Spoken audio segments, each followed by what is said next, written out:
नमस्कार। रुहिका शर्मा चैनल में आप सभी का स्वागत है। आज की हमारी कहानी का नाम है होली का उपहार। यह 1947 से पहले की कहानी है, जहां पर यह दर्शाया गया है कि किस प्रकार लोग देशभक्ति में इतने मग्न हो जाते थे कि उन्हें कुछ और सूझे ना पड़ता था। तो ये कहानी होली से कैसे संबंधित है, आइए समझते हैं। तो चलिए कहानी शुरू करते हैं। मैकूलाल अमरकांत के घर शतरंज खेलने आए तो देखा वहां कहीं बाहर जाने की तैयारी कर रहे थे। पूछा, कहीं बाहर जाने की तैयारी कर रहे हो क्या भाई? फुर्सत हो तो आओ, आज 2-4 बाजियां हो जाए। अमरकांत ने संदूक में आईना कंघी रखते हुए कहा, नहीं नहीं भाई, आज तो बहुत ही फुर्सत नहीं, बहुत ही बिजी चल रहे हैं। जरा कल ससुराल जा रहा हूँ, सामान ठीक कर रहा हूँ। तो आज से ही तैयारी करने लगे? अरे 4 कदम तो है, शायद पहली बार जा रहे हो। हाँ यार, अभी एक बार भी नहीं गया हूँ। मेरी इच्छा तो अभी जाने को न थी, पर ससुर जी आग्रह कर रहे हैं। तो कल शाम को उठना और चल देना, आध घंटे में पहुंच जाओगे। अरे मेरे हृदय में तो अभी से जाने की कैसी धड़कन सी हो रही है। अभी तक तो कल्पना में पत्नी मिलन का आनंद लेता था, अब वो कल्पना प्रत्यक्ष हुई जाती है। कल्पना सुंदर होती है, प्रत्यक्ष क्या होगा कौन जाने भैया।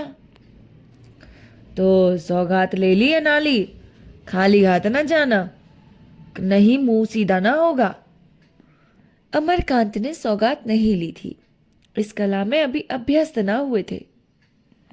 मैं को बोला, तो अब ले लो, भले आदमी पहली बार जा रहे हो, भला वो दिल में क्या कहेगी।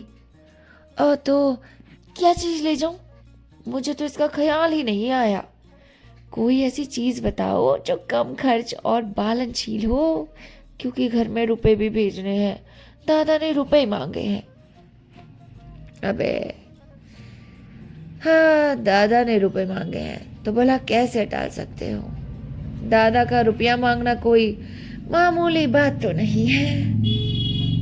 अमरकांत ने व्यंग न समझकर कहा, हाँ इसी वजह से तो मैंने होली के लिए भी कपड़े नहीं बनवाए।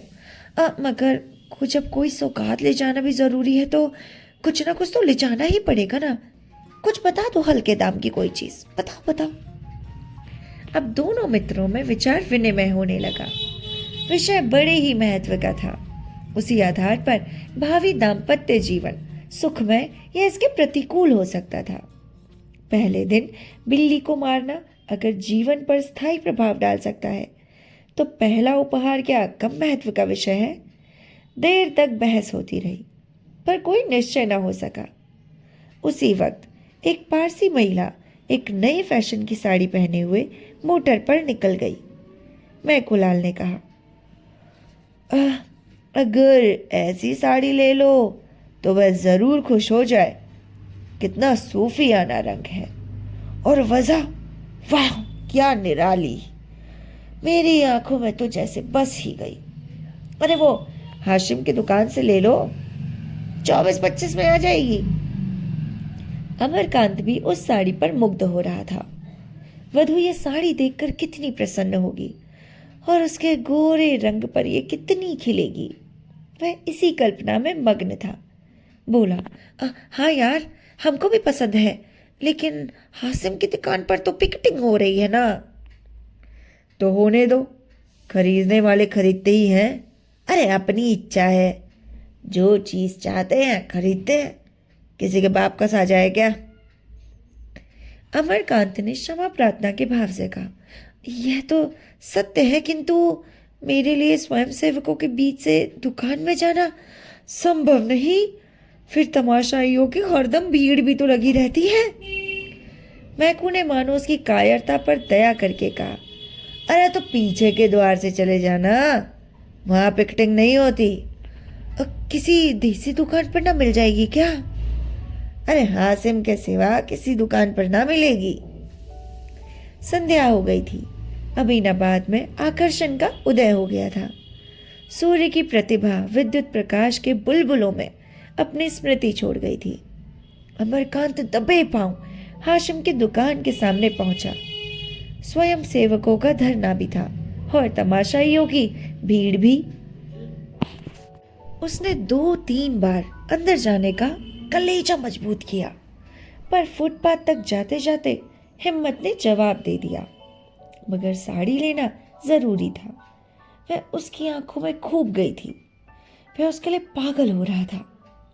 आखिर उसने पिछवाड़े के द्वार से जाने का निश्चय किया। जाकर देखा, अभी तक वहां कोई वॉलंटियर न था। जल्दी से एक सपाटे में भीतर चला गया और 20-25 मिनट से उसी नमूने की एक साड़ी लेकर फिर उसी द्वार पर आया। पर इतनी ही देर में परिस्थिति बदल चुकी थी। 3 स्वयं सेवक आ गए थे। अमरकांत 1 मिनट तक द्वार पर दुविधा में खड़ा था, फिर तीर की तरह निकल भागा और अंधाधुंध भागता चला गया। लेकिन दुर्भाग्य की बात है, एक बुढ़िया लाठी टेकती हुई चली आ रही थी। अमरकांत उनसे टकरा गया। बुढ़िया गिर पड़ी और लगी गालियां देने। अरे आंखों में चर्बी छा गई है क्या? देखकर नहीं चलते? एक दिन जवानी ढह जाएगी, एक दिन। साले हमको मारते रहते हैं, अंधे कहीं के, आंख के अंधे हो गए हैं बिल्कुल ही। अमरकांत ने पांव आगे ना जा सका। बुढ़िया को उठाया और उनसे क्षमा मांग रहे थे कि 3 स्वयं सेवकों ने पीछे से आकर उन्हें घेर लिया। एक स्वयं सेवक ने साड़ी के पैकेट पर हाथ रखते हुए कहा, बिलाती कपड़ा ले जाए का हुक्म नहीं ना? बुलाई है तो सुनत नहीं का? दूसरा बोला, अब तो ऐसे भागे जैसे कोई चोर भाग रहा हो। तीसरा, हजारन मन ही पकड़ी पकड़ी के जेल में भरी जाता है। देश में आग लगी है और इनका मन बिलाती माल से नहीं भरा। अमरकांत ने पैकेट को दोनों हाथों से मजबूत करके कहा, तुम लोग मेरे को जाने दोगे कि नहीं? अरे जाने दो भैया। पहले स्वयं सेवक ने पैकेट पर हाथ बढ़ाते हुए कहा, जाए कसंदेही, हाँ? बिलाती कपड़ा लेके तुम यहां से कबो नहीं जा सकत हो। अमरकांत ने पैकेट को एक झटके से छुड़ाकर कहा, तुम मुझे हरगिज नहीं रोक सकते। उन्होंने कदम आगे बढ़ाया, मगर 2 स्वयंसेवक तुरंत उनके सामने लेट गए। अब बेचारे बड़ी मुश्किल में फंसे। जिस विपत्ति से बचना चाहते थे वह जबरदस्ती गले पड़ गई। 1 मिनट में 20 आदमी जमा हो गए। चारों तरफ से उन पर टिप्पणियां होने लगी। कोई जेंटलमैन मालूम होता है? ये लोग अपने आप को शिक्षित कहते हैं। छी! इस दुकान पर से रोज 10-5 आदमी गिरफ्तार होते हैं, पर इनको उसकी क्या परवाह? इनकी वजह से ही तो होते हैं। अरे ऐसे लोग जाए ही ना तो हम जैसे वॉलंटियर भी ना जाए ना। कपड़ा छीन लो और कह दो कि जाकर पुलिस पर रपट करें। बेचारे बेड़िया सी पहने खड़े लगते हैं। हाँ, कैसे गला छूटे, कोई उपाय न सूझे। मैकूलाल पर अमरकांत को गुस्सा आ रहा था कि उसी ने ये रोग उसके सर पर मड़ा है। उन्हें तो किसी सौगात की फिक्र न थी। आए वहां से कि सौगात ले लो। कुछ देर तक लोग टिप्पणियां ही करते रहे। फिर छीन झपट शुरू हुई। किसी ने सर से टोपी उड़ा दी, किसी ने हाथ लपके, तो किसी ने एक ने साड़ी का पैकेट छीन लिया, फिर हाथों हाथ गायब हो गया। अमरकांत ने बिगड़ कर कहा, हाँ हम पुलिस में रिपोर्ट कर देंगे, कह रहा हूं, दे दो मेरा साड़ी का पैकेट वापस। एक आदमी ने कहा, हाँ हाँ जाओ जाओ, हम सभी को फांसी चढ़वा दो, ठीक है। सहसा एक युवती खद्दर की साड़ी पहने एक थैला लिए निकली। यहां यह हुड़दंग बोल देखकर बोली, क्या मामला है? तुम लोग क्यों इस भले आदमी को देख कर रहे हो? अमरकांत की जान में जान आई। उसके पास जाकर फरियाद करने लगे, ये लोग हमारे कपड़े छीन कर भाग गए हैं और उन्हें गायब कर दिया है। अरे मैं इसे डाका कहता हूँ, ये चोरी है। इसे मैं सत्याग्रह ना कहता हूँ, ना ही देश प्रेम। युवती ने दिलासा दिया, घबराइए नहीं, आपके कपड़े मिल जाएंगे। होंगे तो इन्हीं लोगों के पास। कैसे कपड़े थे? एक स्वयंसेवक बोला, बहन जी, इन्होंने हाशिम की दुकान से कपड़े लिए हैं। युवती, किसी की दुकान से लिए हो? तुम्हें उनके हाथ से कपड़ा छीनने का कोई अधिकार नहीं है रे। आपके कपड़े वापस ला दो। किसके पास है? एक क्षण में अमरकांत की साड़ी जैसे हाथों हाथ आ गई थी, वैसे ही हाथों हाथ वापस आ गई। जरा देर में भीड़ भी गायब हो गई, स्वयंसेवक भी चले गए। अमरकांत ने युवती को धन्यवाद देते हुए कहा, आप इस समय ना आई होती तो इन सब लोगों ने धोती तो गायब ही कर दी थी, शायद मेरी खबर भी लेते। युवती ने सरल भाषा के साथ कहा, जन संपत्ति का लिहाज सभी को करना पड़ता है, मगर आपने इस दुकान से कपड़े लिए ही क्यों? जब आप देख रहे हैं कि वह हमारे ऊपर कितना जुल्म और अत्याचार कर रहे हैं, फिर भी आप ना माने। जो लोग समझ कर भी नहीं समझते, उन्हें कोई कैसे समझाए। अमरकांत इस समय लज्जित हो गए और अपने मित्रों में बैठकर वे जो स्वेच्छा का राग अलापते थे वह भूल गए। बोले, हम अपने लिए नहीं लिए हैं, एक महिला की फरमाइश थी, इसलिए मजबूर था, क्या करें। उन महिला को आपने समझाया नहीं? आप समझाती तो शायद समझ पाती, मेरे समझाने तो ना समझी। कभी अवसर मिला तो जरूर समझाने की चेष्टा करूंगी। पुरुषों की नकेल महिलाओं के हाथ में है। आप किस मोहल्ले में रहते हैं? सादतगंज में। शुभ नाम? अमरकांत। युवती ने जरा घूंघट नीचे खींच लिया और सर झुकाकर संकोच और स्नेह से सने स्वर में बोली, आपकी पत्नी तो आपके घर में नहीं है, उसने फरमाइश कैसे की? अमरकांत ने चकित होकर पूछा, हाँ, आप किस मोहल्ले में रहती है? कसियारी मंडी। आपका नाम सुखदा देवी तो नहीं? हो सकता है, इस नाम की कई स्त्रियां हैं। आपके पिताजी का नाम ज्वाला दत्त जी तो नहीं? उस नाम के भी कई आदमी हो सकते हैं। अमरकांत ने जेब से दिया सलाई निकाली और वहीं सुखदा के सामने उस साड़ी को जला दिया।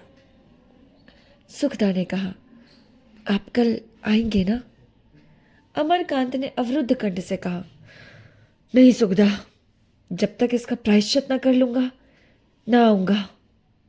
सुखदा कुछ और कहने जा रही थी कि अमरकांत तेजी से कदम बढ़ाकर दूसरी तरफ चले दिए। आज होली है, मगर आज़ादी के मतवालों के लिए न होली है न बसंत। हाशिम की दुकान पर आज भी पिकेटिंग हो रही है और तमाशाई आज भी जमा है। आज के स्वयंसेवकों में अमरकांत भी खड़े पिकेटिंग कर रहे हैं। उनकी देह पर खद्दर का कुर्ता है और खद्दर की धोती, हाथ में तिरंगा झंडा लिए है। एक स्वयंसेवक ने कहा, पानीदारों को यूं बात लगती है, कल तुम क्या थे, आज तुम क्या हो। सुखदा देवी न आती तो बड़ी मुश्किल होती। अमर ने कहा, मैं उन लोगों के लिए तुम लोगों को धन्यवाद देता हूं, मैं आज यहां ना होता वरना। अरे भैया, तुम्हें आज आना ना चाहिए था। सुखदा बहन तो कहती थी, मैं आज उन्हें आने ना दूंगी। कल के अपमान के बाद मैं उन्हें मुंह दिखाने लायक नहीं हूं। जब वह रमणी होकर इतना कर सकती है तो हम तो हर तरह के कष्ट उठाने के लिए बने हैं, खासकर जब बाल बच्चों का भार सिर पर नहीं है। उसी वक्त पुलिस की लॉरी आई। इन सब इंस्पेक्टर उतरा और स्वयंसेवकों के पास आकर बोला, मैं तुम लोगों को गिरफ्तार कर रहा हूं। वंदे मातरम, वंदे मातरम की ध्वनि हुई। तमाशाइयों में कुछ हलचल हुई। लोग दो दो कदम और आगे बढ़ाए। स्वयंसेवकों ने दर्शकों को प्रणाम किया और मुस्कुराते हुए लॉरी में जा बैठे। अमरकांत सबसे आगे थे। लॉरी चलना ही चाहती थी कि सुखदा किसी तरफ से दौड़ी हुई आ गई। उसके हाथ में एक पुष्पमाला थी। लॉरी का द्वार खुला। उसने ऊपर चढ़कर वह अमरकांत के गले में डाल दी। आंखों से स्नेह और गर्व की 2 बूंदें टपक पड़ी। लॉरी चले गई। यही होली थी यही होली का आनंद मिलन था। उस वक्त सुखना दुकान पर खड़ी होकर बोली, विलायती कपड़े खरीदना और पहनना देशद्रोह है। और इसी के साथ ये कहानी खत्म हो गई। आपको ये कहानी कैसी लगी हमें कमेंट करके ज़रूर बताइएगा। मिलते हैं आपसे नेक्स्ट कहानी के साथ, तब तक के लिए नमस्कार।